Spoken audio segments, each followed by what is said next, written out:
We all have problems. And the way that we solve them is largely determined by the role models we've had in life. Typically, our first role models are our parents, our teachers, and our friends. And they might have been excellent role models. Maybe they were really good at solving problems. But what happens when the thing that we need to solve wasn't an issue for the people in our lives? And now we need to take things a step further. Like maybe my parents, they knew exactly what they wanted to be in their career, but I'm struggling. Or maybe all of my friends are at a healthy weight, but I'm struggling. How do we solve problems that we haven't had the example from our friends or family or teachers to solve? I never thought I would say this, but I was pretty lucky to have strict parents. Not only were they strict with me, but they were strict with themselves. My parents came to Canada and they were determined to have their children have a better life than they had had. And they put themselves in the position where they struggled. The Canadian culture was different than their Bajan culture. The French language was different than their Bajan English. And for sure, they weren't looking forward to the minus 20 degrees Celsius that they had to live every winter compared to the lovely 20 plus that they would get in the winter in Barbados. But they pushed through, they worked really hard, and they raised not only their own 3 children, but many of my cousins that live with us along the way. I have to say, my parents were the first example that I had of hustle culture because they just did it. They worked, and the only possible answer was success. Failure was not an option. Well, if you think about it, it made sense. My parents' role models were their parents who lived in Barbados and who had a more difficult life. So my parents were taught work first. I do remember very, very clearly my mom saying to me multiple times, "You're not in school to have fun and make friends. You're in school to get good grades. Schoolwork is the priority." And when I would tell her about my friends meeting up here or going there or doing these things, it was like, yeah, and you're going to study. And I can't say that my dad was any different. The focus was you are going to get a good job and not have to struggle. I don't disagree with my parents, but what I couldn't figure out in my young brain is why couldn't I do both? I was doing well in school. Why couldn't I go and have fun? So in high school, I loved my art classes. And my parents thought they were a waste of time and that I should have been taking sciences during those periods. But I feel like that was my one rebellion, and I would keep taking these art classes. But by the time I got to CEGEP, and I was a good kid, so I did listen to my parents and I did try to understand where they were coming from. And I really did get to the point where I thought, okay, I'm going to do the right thing and be a good student and get the good job and live the good life that my parents want me to live. So in CEGEP, I stopped taking art. And I feel like that's where my life really started to get hard, because when I stopped taking art, it was now all just school and work and hard work. And there was no fun at school anymore because I was in a program that was different than all my friends. And all the work was difficult. The teachers expected us to just hear them talk and learn it, which meant that I had to do a lot of work on my own to understand it. It was difficult. I was in sciences. School stopped being fun, and powering through stopped working for me. I was studying so much, and I really didn't have a lot of free time because I was trying to get acceptable grades, so that I couldn't even see the few friends that I made in CEGEP in my new classes, or the ones that I had from before who were more free because they were in a different program. And so with the little bit of free time that I would have, I started to watch some comedies just to kind of lift my mood. And that's where I found my new role models. And there were quite a few of them, like Eddie Murphy, Steve Martin, Bill Murray, Betty White, Mayim Bialik, Whoopi Goldberg. Like, these comedians showed me how to take negative, hurtful, painful information and turn it around into entertainment. This negative thing becomes this positive, educational, funny thing. That idea that I could take something that was making me want to cry and turn it into something that was fueling my improvement, my self-improvement, being a better person from it. I was really impressed with how comedians can force us to look at even the most difficult of information and look at it from a perspective of that's wrong and I can do better and I can laugh along the way while I change it. So school was hard, and sometimes you would feel stupid. Sometimes you'd get your grades back and it would show you that you're stupid.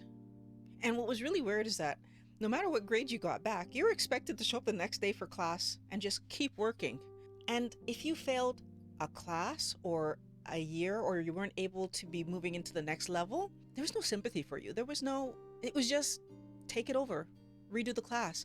So the time, energy, effort, and money that I invested and failed, and they're saying, well, the answer is do it again. More time, more energy, more money, with no guarantee that I'm going to pass it the next time. But in fact, my new role models help me to see that the guarantee comes from me. It comes from the fact that I'm not going to give up, that I want this outcome. I'm going to make the outcome happen. That one of the most transformative things that ever happened in my head was when I realized that it's not life's job to make it easy for me. It's my job to find the lesson that I'm supposed to learn from this failure. It's my job to solve every problem that comes up in my life because it's my life and I want it to be happy. One of the more recent challenges that I had to truly look at was the fact that my body was in pain, but I wanted my body to feel good. So the contradiction was every morning I woke up, physical pain ever increasing in more and more places. And by the time that I was 46, I felt like I was living in the body of an 86-year-old. And it was sincerely stopping me from being able to do the simplest of activities. I couldn't walk up the stairs. And the big question was, how the heck am I supposed to make lemonade out of this? In order to transform a problem into a blessing, you need to understand it. And in order to really understand it, I would need to study the problem. So that's what I did. And that's how I figured out that the problem in my body, so all the pain, was coming from inflammation. And then with a little more study, I found out that inflammation was being caused by the foods that I was eating. And so now I had a direction. What I really needed to do was change my diet to solve my pain. So this is where I look to my new mentors to solve this problem. One thing that we don't often think about that comedians do is workshop their jokes, which means they write a joke and then they tell it to a few people, whether on stage or in their entourage, and see if it's funny, see if it gets a laugh. And then they will take the best jokes, put them together to create their show. And I needed to do that. I needed to research what was in my diet that was causing my inflammation and figure out how to minimize it so that I could feel better. I did the research, found out that sugar, poor quality oil, and solanine were the things in my diet that were causing me to have inflammation and pain. Turns out the solanine was the easy thing to remove from my diet. That just means I can't eat nightshade vegetables and fruits. The harder thing was going to be taking out sugar and poor quality oils. Sugar's in every vegetable and every fruit, and poor quality oils is in every restaurant or processed food. I gotta be honest, when I learned that, I was pretty defeated. I wasn't sure what I was gonna do. But then I realized, no, it just means I need to workshop this a bit more. And when I workshopped it, so I did more research, and that's how I found the low carb world, specifically keto and carnivore. What I did was I looked at how keto could help me to get my sugar intake low enough that I would stop damaging the internals of my body, because according to what I read, a keto diet means that you don't eat anything more than 20 grams of carbs, which means that you're eating the amount of energy from carbs that your body actually could manage, and therefore you would heal, which is what I wanted to do. I wanted to heal my body. I wanted to live pain-free, and I did it. I healed my body. So eating healthy allowed me to get rid of the unnecessary inflammation that was happening in my body, which then allowed me to go back to doing all of my activities. And because my body got healthy, I actually lost 70 pounds that I needed to lose, although I wasn't actually trying to lose.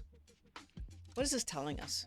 That horrible pain that I was living, not only did I solve it, but now I'm sharing this information with you wellness warriors to let you know that you can solve it too. I made the lemonade. I'm not special. You can do exactly what I did. But I know most of you won't. Why? Because your mentors focus you on being like everybody else. Your mentors focus you on fitting in, right? You have to have the big house, 2.5 children, the dog, the car in the driveway. We're focused on the wrong things. One of the best things that my mom taught me early on in my life was not to follow others. I still remember her telling me over and over again as a kid, if one of your friends jumped off a bridge, would you jump off the bridge too? And that helps me to this day. I don't eat like most people I know. I eat to allow my body to thrive. And the truth is, Wellness Warrior, if you want to lose weight, then you need to understand why your body is gaining weight in the first place. Click on this video right here, and we're going to tackle that roadblock together. I'll see you over there.